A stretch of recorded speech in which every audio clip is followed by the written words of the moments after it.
പാലക്കാട് വടക്കഞ്ചേരിയിൽ ബാറിന് മുൻപിലുണ്ടായ സംഘർഷത്തിൽ 2 പേർക്ക് പരിക്ക്. വടക്കഞ്ചേരി അഞ്ചുമൂർത്തി മംഗലം ഭവദാസിനും ഇയാളുടെ ബന്ധുവിനുമാണ് പരിക്കേറ്റത്. ഇന്നലെ രാത്രിയാണ് ഈ ബാറിന് മുന്നിൽ സംഘർഷമുണ്ടായത്. ഗോകുൽ VS ഉണ്ട് വിശദാംശങ്ങളുമായി.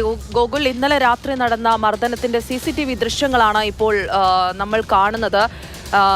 നല്ല രീതിയിലുള്ള മർദ്ദനം, 2 പേർ തമ്മിൽ ഒരു ആക്രമണം നടന്നിരിക്കുന്നു. എന്താണ് ഇതിന് പ്രകോപന കാരണമായതെന്നാണ് പോലീസ് പറയുന്നത്? ഇന്നലെ രാത്രിയാണ് ഈ സംഭവം ഉണ്ടായത്. വടക്കഞ്ചേരി അഞ്ചുമൂർത്തി മംഗലത്തെ ബാറിൽ മദ്യപിച്ചതിന് ശേഷം ഭവദാസും ബന്ധുവും ഇറങ്ങുകയായിരുന്നു. ഇതിനിടയിൽ അവിടെ ഉണ്ടായിരുന്ന ചെറുപ്പക്കാർ ഇവരെ മർദ്ദിക്കുകയായിരുന്നു എന്നാണ് പരാതിയിൽ പറയുന്നത്. എന്താണ് മർദ്ദനത്തിനുള്ള കാരണം എന്നുള്ളത് വ്യക്തമല്ല. CCTV ദൃശ്യങ്ങൾ കേന്ദ്രീകരിച്ചുകൊണ്ട് പോലീസ് അന്വേഷണം നടത്തുന്നുണ്ട്. ഏതായാലും ഈ സംഘർഷത്തിന് ശേഷം ഈ ഭവദാസിന്റെയും ബന്ധുവിന്റെയും കയ്യിലുണ്ടായിരുന്ന മാല നഷ്ടപ്പെട്ടു എന്നുള്ളതാണ് പറയുന്നത്.